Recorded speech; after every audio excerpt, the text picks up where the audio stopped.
Hello! In the previous video, we stopped at the many strange observations, unexplainable observations from the photoelectric effect. Then somebody came along and suggested, maybe we shouldn't be thinking light wave. Maybe we should be thinking light balls. Light balls? Now the person who made that suggestion is Albert Einstein. From his stupid hair and his stupid tongue, you probably think that he's not very smart, right? So you're probably going to question him. And the obvious question is to ask, what about the frequency? We all agree that light has a wavelength and frequency, right? That's why light is a wave. So if you're talking about light balls, what frequency can light balls have? And Einstein's reply is, well, the frequency is related to the energy of the photon. Oh yeah, by the way, he didn't use the word light balls, yeah? His light balls has a very respectable name, yeah? They are called photons. So according to Einstein, the energy contained in each photon is directly proportional to the frequency of the light. So F is the frequency of the light, and this constant here is called the Planck's constant.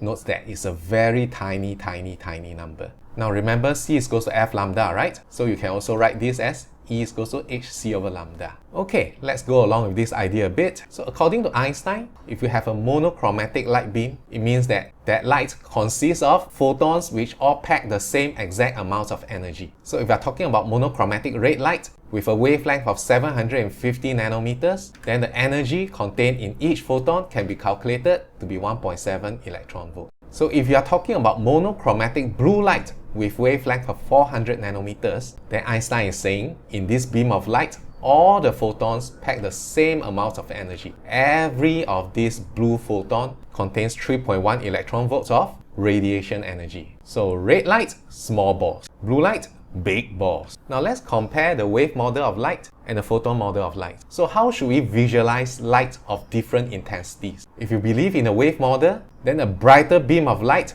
will be having an EM wave with a larger amplitude, right? Compared to a dim light, the amplitude will be smaller. But if you believe in Einstein, then the difference is the number of photons per unit time, because every photon packs the same amount of energy, right? So if you want to deliver more energy per unit time, then you have to deliver more photons per unit time. By the way, the speed at which each photon travels should be the speed of light, yeah? 3.0 times 10 to the power of 8 meters per second. Now, how do we visualize light of different frequencies but of the same intensity? If you believe that light is a wave, then blue light, which has a higher frequency and shorter wavelength, will have a shorter wavelength. But if they have the same amplitude, they have the same intensity. But if you believe that lights are photons, then the picture is quite different. So remember, blue light packs more energy, right? So you got big blue photons, but small red photons. I hope you realize when I say big and small, I don't mean the physical size, yeah? I don't mean they are dimensionally bigger. I just mean that they pack more energy